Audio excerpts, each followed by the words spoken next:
हम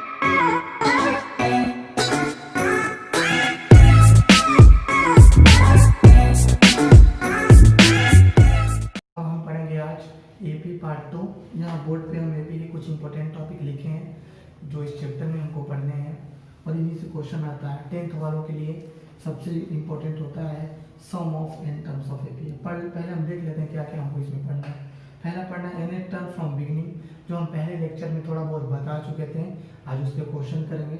दूसरा पढ़ना है आरएथ टर्म फ्रॉम लास्ट, लास्ट से कोई टर्म निकालना हो तो हम कैसे निकालेंगे। उसके बाद पढ़ेंगे एम, फिर उसके बाद पढ़ेंगे 3 नंबर्स 4 नंबर्स, ये 4 है, 3 numbers 4 numbers 5 numbers in AP कैसे निकाला जाता है, क्या होता है। और उसके बाद सबसे जरूरी चीज पढ़ेंगे sum of n terms of AP. 10th के लिए सबसे इंपॉर्टेंट, इससे 3 मार्क्स या 4 मार्क्स का एग्जाम में क्वेश्चन आता ही आता है, इंपॉर्टेंट। लगभग हर साल इससे सवाल देता है सम वाले कॉन्सेप्ट से, इसको हम ध्यान से पढ़ेंगे 10th बोर्ड वाले, ठीक है। तो आज हम अभी सबसे पहले टॉपिक से क्वेश्चन करते हैं, धीरे धीरे सबके बारे में पढ़ेंगे। अभी हम कुछ क्वेश्चन करेंगे एन टर्म फ्रॉम बिगिनिंग। देखेंगे एन टर्म फ्रॉम बिगिनिंग क्या होता है। पिछला लेक्चर में हम पढ़ चुके थे, फिर से वापस रिकैप करते हैं उसको जो हमने पढ़ा था। हम पढ़े थे कि एन टर्म होता है Tn इज इक्वल टू होता है a plus N minus 1 into D. इस फॉर्मूले से हम एपी का, अगर कोई एपी हमको पता हो a plus d, a plus 2d and so on, अगर ये एपी हमको पता है तो हम इसका कोई सा भी टर्म लिख सकते हैं। जैसे चौथा टर्म, चौथे नंबर पे क्या आएगा, 5वें नंबर पे क्या आएगा, 6ठे नंबर पे क्या आएगा। ये फॉर्मूला एपी का सबसे इंपॉर्टेंट फॉर्मूला है। जैसे हम आपसे कह रहे थे कि 16 नंबर पे क्या आएगा, T16 हम आपसे पूछते हैं, यानी एन का वैल्यू 16 यहाँ पे रख देंगे, तो a plus 16 minus 1 into D, यानी एक कम हो जाएगा, 16 में से क्या 15 होगा, a प्लस 15d हो जाएगा। अगर हम आपसे पूछते कि T20 बताइए 20, तो आप कहते कि यहाँ पे रखिए a plus 20 minus 1 into D, तो ये हो जाता T20 हो जाता a प्लस 90d। तो यहाँ से कॉन्सेप्ट मिला कि हम जो भी टर्म आपसे पूछे, जैसे हम आपसे 16 पूछे थे, T16 तो आया था a प्लस 15d, हम आपसे पूछे T20 तो आया है a प्लस 19d। इसका मतलब कोई भी टर्म आपसे पूछा जाए आप उसमें से एक कम कर दीजिए। जैसे हम आपसे पूछे T8, इसका आंसर हो जाएगा a प्लस 7d। ये बहुत काम का वर्ड प्रॉब्लम में इस्तेमाल करेंगे हम डायरेक्ट। अगर हम आपसे पूछें कि T12 a प्लस 11d, और उसमें से एक कम कर दीजिए, वो टर्म हमको मिल जाएगा। तो हम इस फॉर्मूले पे एक छोटा सा बेसिक सवाल करते हैं, कैसे इस्तेमाल में लाया जाता है, फिर आगे देखेंगे क्या क्या होता है।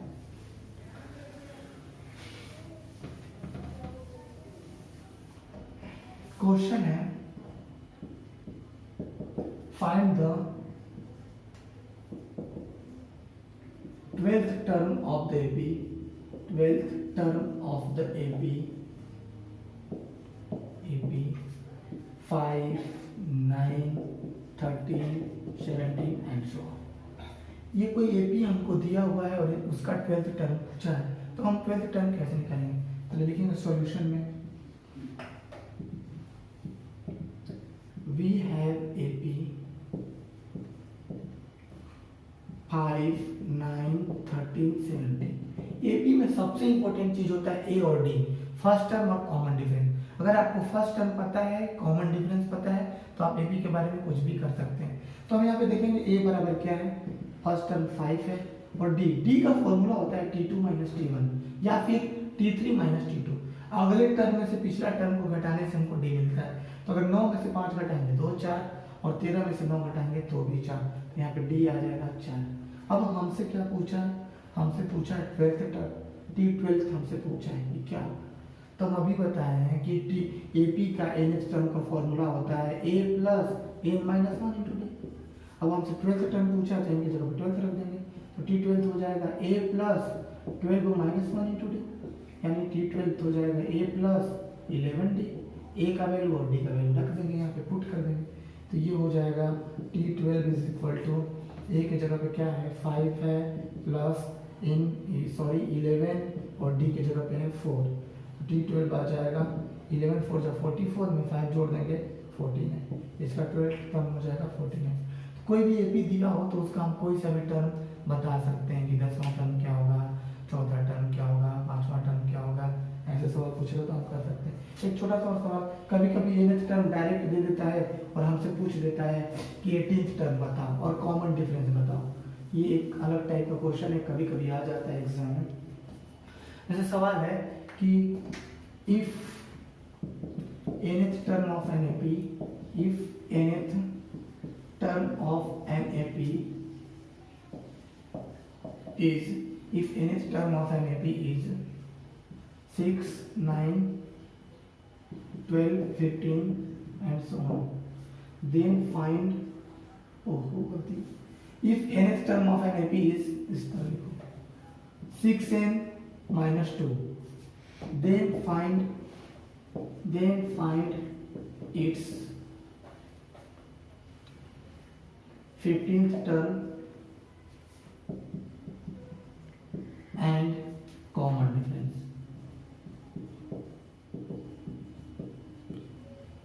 अगर किसी एपी का हमको nth टर्म दिया हुआ है, tn दिया हुआ है और पूछा है कि उसका 15th टर्म क्या होगा और कॉमन डिफरेंस भी पूछा है हमसे, दो चीज पूछा है और nth टर्म दिया हुआ है, तो ये बहुत आसान है। देखेंगे इसको कैसे बनाते हैं ऐसे सवालों को।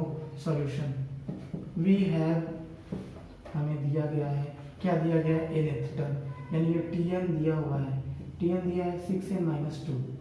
अब हमसे पूछा है 15th टर्म, यानी ये nth टर्म जब पता है हमको तो हमसे कोई भी टर्म पूछे हम उसका वैल्यू रख देंगे। जैसे हमसे पूछा है 15th टर्म, n की जगह 15 पुट कर देंगे, t 15 इज इक्वल टू हो जाएगा 6 इंटू 15 माइनस 2, आंसर हो जाएगा 15 6 जा 90 में से 2 गया 88। यानी इस एपी का जिसका भी nth टर्म है, कोई भी एपी का nth टर्म है, उसका जो 15 टर्म होगा 88 होगा। अब सबसे जरूरी चीज हमसे पूछ दिया है कॉमन डिफरेंस, ये कैसे निकालेंगे। अगर nth टर्म दिया हो तो हम कॉमन डिफरेंस कैसे निकालेंगे। डायरेक्ट हम कॉमन डिफरेंस नहीं निकाल सकते, हम क्या करेंगे, अगर हमको nth टर्म दिया तो पहले हम t1 निकालेंगे, t2 निकालेंगे, t3 निकालेंगे, एपी की शुरुआती 3 टर्म निकालेंगे। तो पहले हम आपसे बात करते हैं t1 की। t1 क्या होगा, n की जगह पे यहाँ पे 1 रख दिया जाएगा, तो ये हो जाएगा t1, यहाँ पे हो जाएगा 6 इंटू 1 माइनस 2, t1 हो जाएगा 6 1 जा 6, 6 में से 2 गया 4, t1 आया 4। अगर हम आपसे यहीं पे लिख देते हैं ना t1 4। अगर हम आपसे बात करें t2 की, t2 है, n की जगह पे 2 रखेंगे, t2 6 दूना 12, अब 12 में से 2 गया 10, 6 इंटू 2 माइनस 2 10। हम बात करें आपसे t3 की, तो n की जगह पे 3 रखेंगे, तो 3 6 18, 18 में से 2 गया 16। यानी ये हमको एक एपी बनता हुआ सीक्वेंस दिख रहा है 4 10 16। अगर इसका डी पूछा जाए हमसे, डी क्या होगा, हर अगला टर्म में से पिछला टर्म घटाते हैं वो डी होता है। जैसे 10 में से 4 गया 6 और 16 में से 10 गया तो भी 6, यानी कॉमन डिफरेंस आ जाएगा 6, डी हो जाएगा 6। ये दो तरह का टाइप हमने पढ़ा कि कभी कभी एपी दे के nth टर्म पूछता है, कभी nth टर्म दे के एपी पूछ सकता है, दोनों टाइप के क्वेश्चन हो सकते हैं। अब हम पढ़ेंगे rth term from the end, end से rth टर्म कैसे निकालना है। बहुत आसान है, लेकिन देखेंगे सीखेंगे कि वो क्या होता है। rth term from the end, book में लिखा हुआ है nth term from the end, लेकिन हम nth टर्म नहीं लेते हैं, हम rth टर्म लेते हैं, क्योंकि nth टर्म शुरू से लेते ही थे, फिर लास्ट से भी nth क्यों लेंगे, हम लेंगे rth term from the and. And से rth टर्म कैसे निकालना, मान लेते हैं कि हमको पता है a plus D, a plus 2d और लास्ट टर्म इसका l है, l पे खत्म हो जाता है। हम अगर आपसे पूछें कि इससे पहले वाला टर्म बताइए, अब तुरंत कहेंगे l माइनस डी, डी एक कम कर दीजिए सर। इससे पहले वाला पूछिए तो l minus 2d and so on चलता जाएगा। अगर हम इधर से आपसे पूछे कि तीसरा टर्म बताइए, इधर से बिगनिंग से, तो आप बोलेंगे बिगनिंग से थर्ड टर्म होगा 1 2 3 a प्लस 2d, बिगनिंग से थर्ड टर्म होगा a प्लस 2d। अगर हम आपसे पूछे कि लास्ट से थर्ड टर्म बताइए, तो लास्ट से थर्ड टर्म होगा 1 2 3 l माइनस 2d। तो शुरू से बिगनिंग टर्म कुछ, मतलब बिगनिंग से जो थर्ड टर्म है कुछ और है और लास्ट से बिगनिंग टर्म कुछ और है, दोनों का फॉर्मूला अलग अलग होता है। लास्ट से कैसे निकालते हैं, अगर हमसे लास्ट से पूछा जाए, लास्ट से rth टर्म फ्रॉम लास्ट, तो हम क्या करते हैं, कुछ नहीं करते हैं, बस tr इज इक्वल टू जो a था हमारा इस फॉर्मूले में, tn is equal to a plus n minus 1 into d था, यह भी फॉर्मूला पढ़े थे, बिगिनिंग वाला था, tn इक्वल टू था a plus n minus 1 into D. अगर हमसे tr लास्ट से पूछे तो यहाँ पे फर्स्ट टर्म का काम करेगा एल। अगर हम इधर से चलना चालू कर रहे हैं, इधर से हम चलना शुरू कर रहे हैं, तो ये फर्स्ट टर्म बनेगा एल, ये एल हो जाएगा first term plus N minus one. अब एन की जगह पे कौन सा टर्म निकाल रहे हैं, आर, तो ये हो जाएगा R minus one into D. जब हम इधर से चलते थे तो डी प्लस होता था, अगर उधर से चलेंगे तो डी क्या होगा, माइनस डी। ये होता है फॉर्मूला। कोई पूछे हमसे कि are th term from and बताओ, तो टी आर इक्वल टू हो जाता है L plus R minus one into minus D. Book में इस माइनस का अंदर गुना कर दिया है और बुक में लिख दिया गया formula L minus R minus one into D. आपको जो अच्छा लगे याद करिए, मुझे तो यही सही लगता है कि माइनस डी लिखेंगे, इससे गलती नहीं होगा और ये भी सही है, जो अच्छे लगे हम इस्तेमाल करें। एक सवाल करते हैं, ये फॉर्मूला है टी आर लास्ट से निकालने का, T R term R th term from last equal to होता है L, T R equal to L plus R minus one into minus D. देखेंगे क्वेश्चन इस पे, देखते हैं इस सवाल पे क्वेश्चन कैसे बनता है।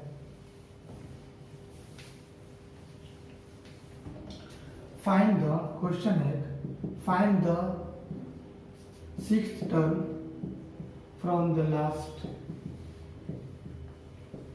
of a AP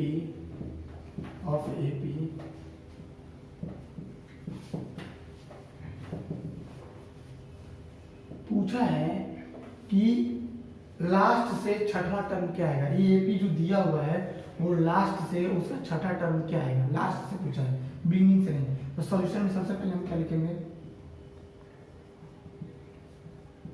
we have AP हम लिख लेंगे 4, 8, 12 and so on last term D. सबसे पहले हम लिखेंगे first term a is equal to 4 है।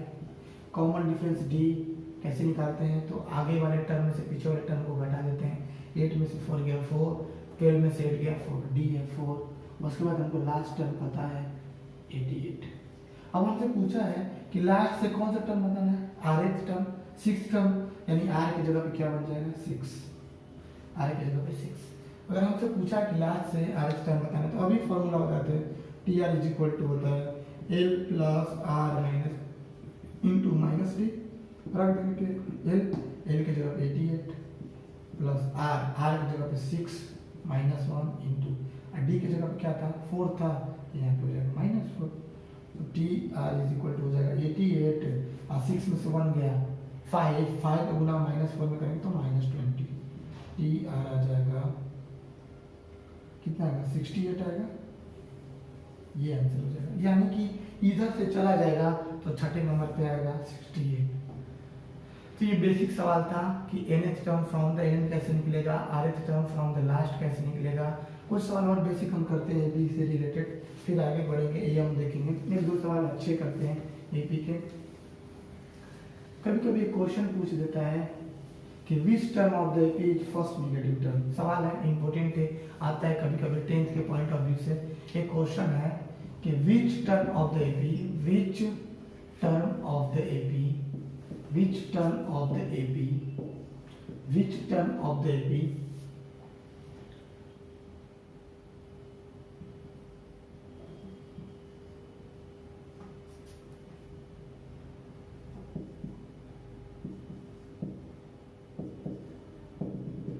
which term of the AP is first negative term, is first negative term।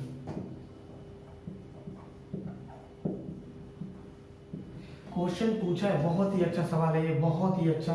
2 marks या 3 marks का आता है कभी कभी कि which term of the AP is first negative term. इसका मतलब है कि इस एपी में देखिए पहले एपी डिक्रीज हो रहा है, घट रहा है, 25 था 22 हुआ, 19 हुआ, 16 हुआ। जैसे जैसे बढ़ते जाएंगे कहीं ना कहीं ये निगेटिव आना शुरू हो जाएगा। तो पूछ रहा है हमसे कि वो कौन सा ऐसा टर्म है जहाँ से निगेटिव आना शुरू हो जाएगा। जैसे चौथे पे तो नहीं आया, पांचवे पे भी नहीं आएगा, छठे पे भी नहीं आएगा, हम ऐसे ही जाते जाएंगे। और वो हमसे पूछा है कि ऐसा कौन सा टर्म होगा जहां से ये निगेटिव टर्म चालू हो जाएगा। तो हम देखेंगे इसको कैसे बनाते हैं ऐसे सवालों को सॉल्यूशन। बहुत ही अच्छा सवाल है ये। हम क्या करेंगे, लिख देंगे द गिवन एपी इज, चाहे वी एफ जो भी लिखना चाहें, द गिवन एपी इज, क्या एपी है 25, 22, 19, 16 एंड सो ऑन। सबसे पहले लिखेंगे हम फर्स्ट टर्म 8 25, डी कितना है -3, डी कैसे निकलता है, 22 में से 25 घटाएंगे -3, 19 में से 22 घटाएंगे -3। अब हमसे पूछा कि कौन सा ऐसा टर्म है कि जो फर्स्ट नेगेटिव टर्म है वो नेगेटिव होगा, कौन सा ऐसा टर्म है, हमको नहीं पता तो हम मान लेंगे कि nth term, let nth term be first negative term,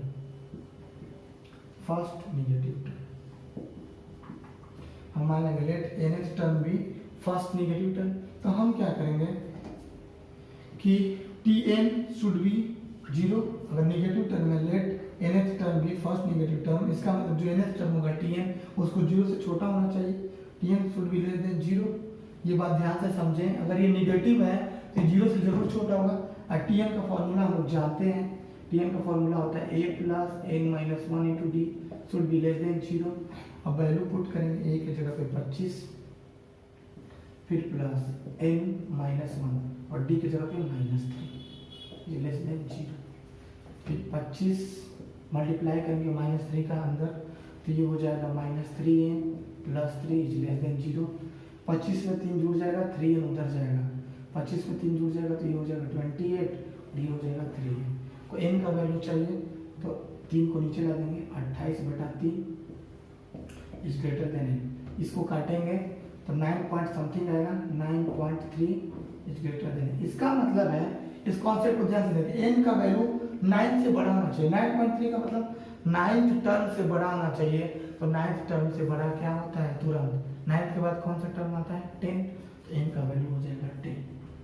यानी कि जो 10th टर्म होगा, 10th टर्म वही इस एपी का फर्स्ट नेगेटिव टर्म होगा। तो हम आंसर में लिख देंगे 10th term will be first negative term. बहुत ही अच्छा कॉन्सेप्ट है।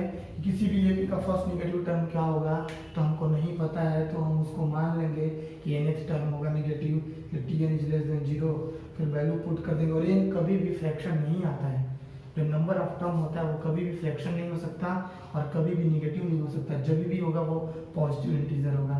तो यहाँ पे n का वैल्यू आया था 9.3 से बड़ा होना चाहिए, तो 9.3 से तुरंत बाद में कौन सा टर्म आता है, 9 के बाद कौन सा टर्म आता है 10, तो फर्स्ट नेगेटिव टर्म हो जाएगा 10। ठीक है,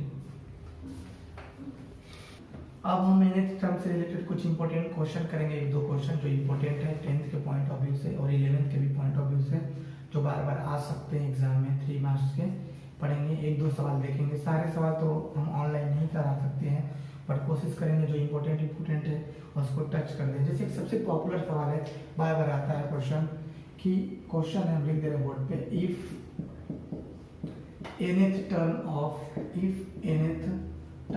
of an AP is, if nth term of an AP is 1 by m and mth term of AP is 1 by n।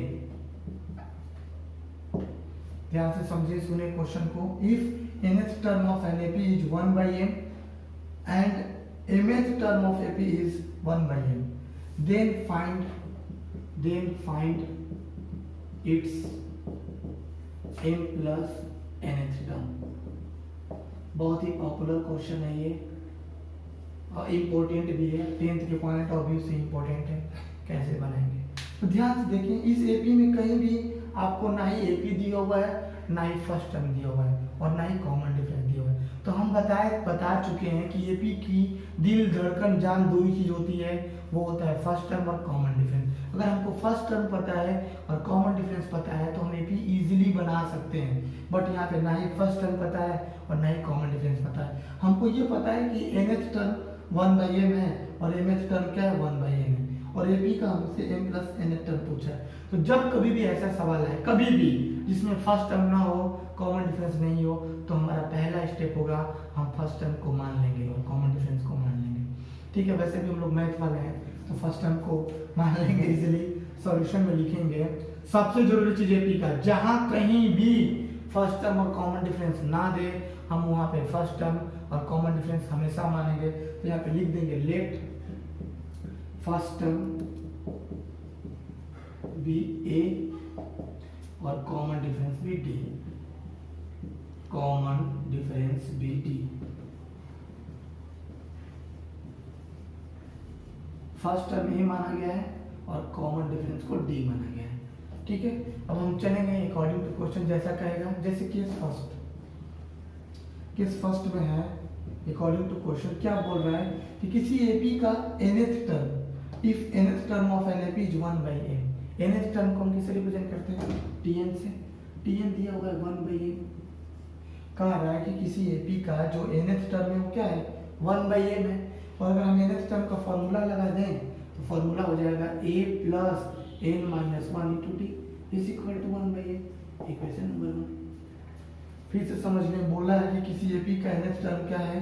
1/m है, तो tn is equal to 1/m लिख दिए और tn का फॉर्मूला लिख दिए a plus n minus 1 into D is equal to 1/m।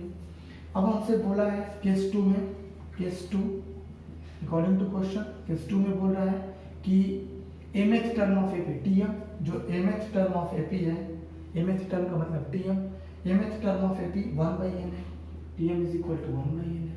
और tm की जगह पे अगर हम पुट करें तो हो जाएगा यहाँ पे a plus m minus 1 into D is equal to 1/n। Equation number 2। अब हमारे पास दो इक्वेशन हो गए, 1 और 2। पहला इक्वेशन है a plus m minus 1 into D is equal to 1/n और दूसरा इक्वेशन है a plus m minus 1 into D is equal to 1/n। Chapter 3 में हम लोग लीनियर इक्वेशन पढ़े थे, तो वहाँ पढ़े थे एलिमिनेशन मेथड। दो वेरिएबल हो a और d तो उनको एलिमिनेट किया जा सकता है। तो हम यहाँ पे दोनों इक्वेशन में एलिमिनेशन मेथड लगा के a और d निकालेंगे। हमारा पहला पर्पस होगा कि हमको a और d मिले। अगर a और d मिल जाएगा तो AP बन जाएगा। तो हम क्या करेंगे, अगर कोई स्क्रीनशॉट लेना चाहता है तो ले सकता है, मिटाएंगे। सबसे पहले हम इन दोनों इक्वेशन की मदद से a और d निकालेंगे। तो लिखेंगे यहाँ पे ऊपर फ्रॉम 1 and 2। 1 और 2 को एक जगह लिख लेते हैं। एक क्या था? a plus n minus 1 into D is equal to था 1/m और दूसरा है a plus m minus 1 into D is equal to 1/m। ये पहला था, ये दूसरा है। अब दोनों में एलिमिनेशन लगाएंगे तो a का तो कोफिशिएंट बराबर है ही, ये इजीली कट जाएगा, घटा देंगे, सब्ट्रैक्ट कर देंगे, सब्ट्रैक्टिंग यहाँ पर लिख देंगे, सब्ट्रैक्टिंग। एलिमिनेशन लगा देंगे, घटाएंगे तो a से कट जाएगा। अब देखिए यहाँ पे कुछ बच्चे गलती करते हैं। सबसे जरूरी चीज d दोनों में है, d दोनों में है और ऊपर वाले में से नीचे वाले को घटाना है, तो हम एक बड़ा सा स्क्वायर ब्रैकेट बना के d को बाहर कर देंगे। d दोनों में है तो d को बाहर करेंगे, ही नहीं कि घटाना है तो d से d को काट दिए, नहीं कटेगा, क्योंकि इसका कोफिशिएंट कुछ और है, इसका कोफिशिएंट कुछ और है। ध्यान से देखेंगे, कभी गलती नहीं होगा। जहां ब्रैकेट का इस्तेमाल करेंगे वहां गलती नहीं होगी। तो ऊपर वाले में क्या है? n माइनस 1 है, लिख देंगे। अब घटाना हमको नीचे वाला है तो माइनस, उसमें से किसको करना है? n माइनस m को लिख दें। गलती के चांसेस 0 अगर ब्रैकेट का इस्तेमाल करेंगे। इज इक्वल टू ऊपर होगा 1/m और नीचे होगा 1/m। अब अगर इस ब्रैकेट को खोलते हैं हम तो ये हो जाएगा n minus 1 minus m plus 1 into D is equal to, हो जाएगा इन दोनों का एलसीएम लेंगे तो mn हो जाएगा और ये हो जाएगा n माइनस m हो जाएगा। m से भाग करेंगे तो n आएगा, n का गुना 1 में करेंगे तो n से n में भाग करेंगे तो कट जाएगा, m आएगा, n का गुना से 1 में करेंगे तो अब यहाँ पे 1 से 1 कट गया। यहाँ पे हमको मिला n minus m, n minus m into D is equal to मिला n minus m by mn। दोनों तरफ n माइनस m है, n माइनस m से n माइनस m क्या हुआ? कट गया। d का वैल्यू हमको मिला 1/mn। अगर हमको d मिल चुका है, ध्यान से देखें, अगर हमको d मिल चुका है तो हम a भी निकाल लेंगे। d का वैल्यू इक्वेशन 1 में या 2 में पुट कर देंगे। चलिए देखते हैं, इरेज कर रहे हैं। Putting the value of d, हम लिखेंगे putting the value of d, putting the value of d, value of d, find out, putting the value of d in equation first, putting the value of d in equation first, equation first में रखते हैं d का value तो हो जाएगा a plus n minus 1 into D की जगह पे 1/mn is equal to 1/m। गुना करेंगे, अंदर मल्टीप्लाई करेंगे तो हो जाएगा a plus n/mn minus 1/mn is equal to 1/m। n से n कट जाएगा, तो a plus 1/m minus 1/mn is equal to 1/m। इधर भी 1/m, इधर भी 1/m से 1/m कट जाएगा, अब माइनस 1/mn उधर जाएगा, तो a का वैल्यू आ जाएगा 1/mn। ठीक है, a भी आ गया और d भी आ गया। अब हमसे क्या पूछा था, हमसे पूछा था कि m प्लस n टर्म क्या होगा, तो tm प्लस n निकाल देंगे। tm प्लस n का फॉर्मूला लगा देंगे, तो क्या हो जाएगा formula a plus m plus n minus 1 into D. ध्यान से समझेंगे इस बात को, tm प्लस n पूछे तो a plus m plus n minus 1 into D, क्योंकि ये n का काम करेगा। जहाँ पे वैल्यू पुट कर देंगे, tm प्लस n हो जाएगा a की जगह पे 1/mn plus m plus n minus 1 और d की जगह पे भी 1/mn, तो tm प्लस n हो जाएगा 1/mn, गुना करेंगे अंदर तो प्लस m/mn प्लस n/mn और माइनस 1/mn, 1/mn से 1/mn कट जाएगा, tm plus n is equal to m से n कट जाएगा और यहाँ पे n से n कट जाएगा, आंसर आ जाएगा 1/m प्लस 1/m। ये बहुत ही अच्छा सवाल था, ध्यान से देखेंगे। कभी कभी करता क्या, यहाँ पे तो हम m प्लस n टर्म पूछ दिए थे, किसी किसी क्वेश्चन में ऐसे पूछ देता है tmn टर्म बताइए, तो सेम यही कॉन्सेप्ट, tmn पूछेगा तो a plus mn minus 1 into D, यहाँ पे वैल्यू पुट कर देंगे tmn, तो a का वैल्यू हो जाएगा 1/mn plus mn minus 1 into D की जगह पे 1/mn, tmn सर tmn ही था, हम tm प्लस n पूछ लिए थे, एग्जैक्ट क्वेश्चन tmn था, तो कुछ भी पूछे हम कर सकते हैं। हम बस आपको इस सवाल में ये सिखाए हैं कि a और d निकलता कैसे है। अगर a और d हमको निकालना आ गया तो कुछ भी पूछे, कुछ भी निकाल सकते हैं। तो यहाँ पे tmn टर्म क्या हो जाएगा, 1/mn का अंदर बना दें, 1/mn प्लस 1/mn से 1/mn कट जाएगा, 1 आएगा और माइनस 1/mn, 1/mn से 1/mn कट जाएगा, tmn आएगा 1। सवाल में शायद यही था, एग्जैक्ट क्वेश्चन ये था कि mn टर्म बताइए 1 होगा, प्रूफ करिए 1 होगा, बट हम लिख दिए थे tm प्लस n। तो दोनों भी कुछ भी पूछे, कुछ भी कर सकते हैं। तो ये था बहुत ही अच्छा सवाल। एक सवाल और देखेंगे एपी का, जो इम्पोर्टेंट है, बार बार आता है, उसमें कॉन्सेप्ट सीखेंगे कि कैसे वो देखना है। बहुत ही अच्छा सवाल है वो।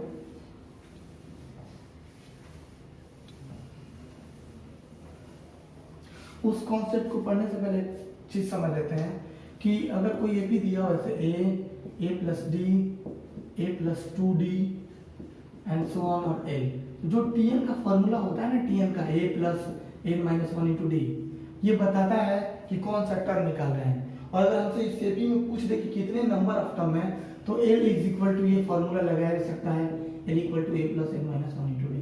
ये भी फॉर्मूला वही है जो tn का है, बस अंतर क्या है, tn बीच का भी टर्म बता सकता है और n वाला केवल लास्ट टर्म होगा और टोटल नंबर ऑफ टर्म बताएगा। ये फॉर्मूला भी इस्तेमाल में आता है, l is equal to a plus n minus 1 into D. अगले क्वेश्चन में हम इसी फॉर्मूले का इस्तेमाल करेंगे। क्वेश्चन है, बहुत इंपॉर्टेंट क्वेश्चन आता है ऐसा सवाल कि how many 3 digit numbers are divisible by 7, how many 3 digit numbers are divisible by 7? 3 digit के नंबर ऐसे कितने नंबर हैं जो 7 से कटते हैं। सबसे पहले सवाल तो 3 डिजिट का नंबर शुरू कहाँ से होता है, 100 से। देखेंगे क्या 100 7 से कट रहा है, बिल्कुल नहीं कट रहा है। 101 देखेंगे वो भी नहीं कटेगा, 102 देखेंगे डिवाइड देखें वो भी नहीं कटेगा, 103 वो भी नहीं कटेगा, 104 नहीं कटेगा, 105 7 से कटेगा। यानी पहला आपको सीक्वेंस का टर्म मिल गया, सॉल्यूशन लिख देंगे यहाँ पे 3 डिजिट नंबर्स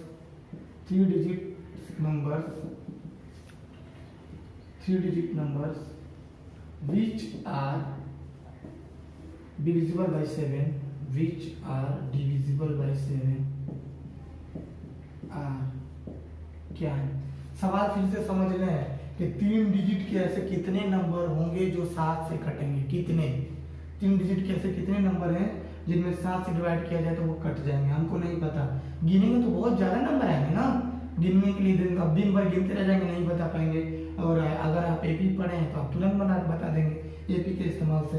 तो हम क्या किए, 3 digit number which are divisible by 7 खोजेंगे। पहले सबसे छोटा नंबर जो 3 7 से कटता हो 3 डिजिट का, तो खोजे थे 101 नहीं करता था, 2 नहीं, 3 नहीं, 4 5 करता था 105। उसके बाद 7 जोड़ते रहिए, सब कटेगा, 112 कटेगा, 119 कटेगा एंड सो ऑन। सबसे दिक्कत हो जाता है लास्ट टर्म क्या आएगा, लास्ट टर्म। इसके लिए हम क्या करेंगे, लास्ट में ऐसा कौन सा टर्म है जो 7 से कटेगा, तो हम क्या करेंगे 3 डिजिट का सबसे बड़ा नंबर लिख लेंगे रफ पे कहीं, तो 999 होता है। 3 डिजिट का सबसे बड़ा नंबर 999 होता है। इसमें 7 से डिवाइड करके देखेंगे क्या ये कट रहा है, 7 1 7 2 9 7 4 28 1 9 7 2 40 5 कैरी अगर नहीं कट रहा है। अगर 5 घटा दिया जाए 799 में से, तो अगर 5 रिमाइंडर घटा दें तो जो 994 आएगा 994 वो कट जाएगा 7 से, क्योंकि रिमाइंडर तो 5 है। तो यहाँ से हमको रफ पे करने से हमको वो लार्जेस्ट नंबर मिल जाता है जो 7 से कटता है, और वो लार्जेस्ट नंबर होता है 994। सबसे जरूरी है लार्जेस्ट नंबर ढूंढना, ना ही आपको फर्स्ट नंबर दिया रहता है और ना ही लास्ट नंबर, तो हम वो ढूंढेंगे नंबर अपने से रफ पे डिवाइड करके। अब देखिए एक खूबसूरत सा एपी बना है। फर्स्ट टर्म हमको पता है 105, अंतर कितना है, डिफरेंस कितना है, 112 में से 5 गया 7 का, डी बराबर 7। लास्ट टर्म हमको पता है 994, और हमसे एन पूछा है, एन का मतलब number of term, number of term कितने हैं ये हमसे पूछा है। बहुत ही इजी चीज़ है, पहले हम लिख देंगे एपी, उसके बाद ए लिख देंगे, डी लिख देंगे, ए लिख देंगे, एन लिख देंगे, और हमसे पूछा कि एन कैसे निकलेगा। बस कुछ नहीं करना, क्या करेंगे हम देखें कि 3 digit numbers which are divisible by 7 क्या क्या थे, 105 112 119 and so on. Last term था 994।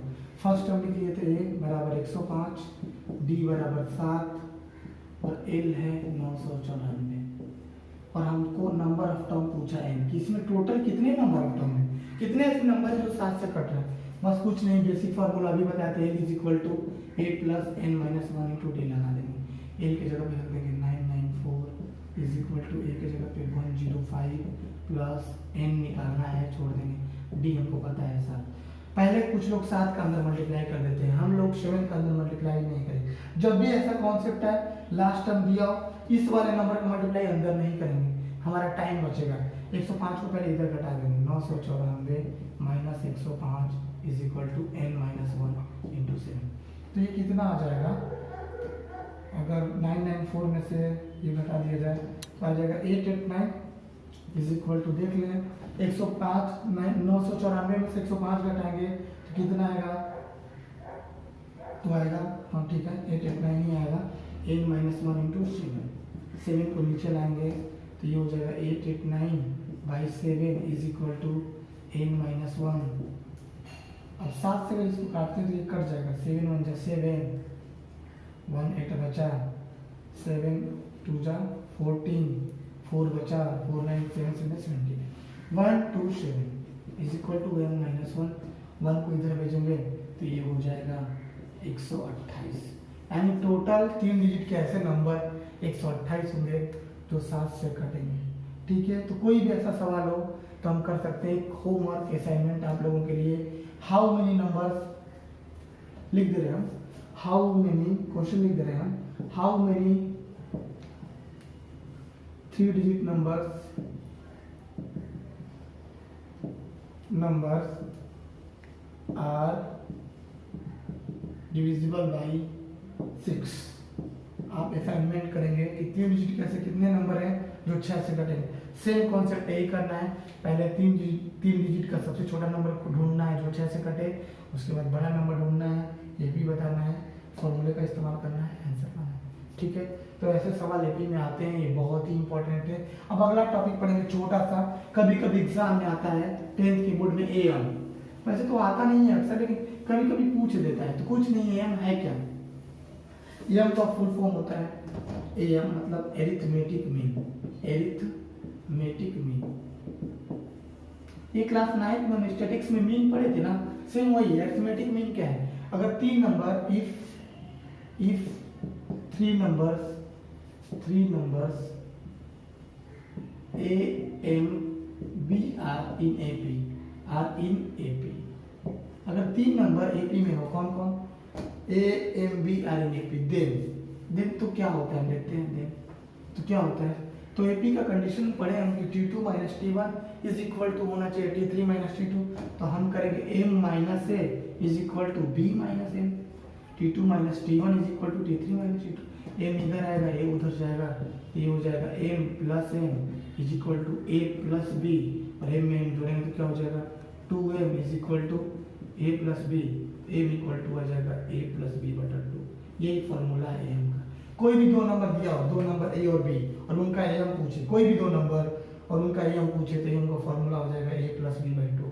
ठीक है, जैसे हम मीन निकालते थे ना, 3 नंबर का मीन पूछते हैं तुमसे, हम कहते हैं आप लोगों से कि a b और c का मीन बताइए, तो आप कहते थे कि तीनों को जोड़ दीजिए, a प्लस बी प्लस सी, और 3 से भाग कर दीजिए।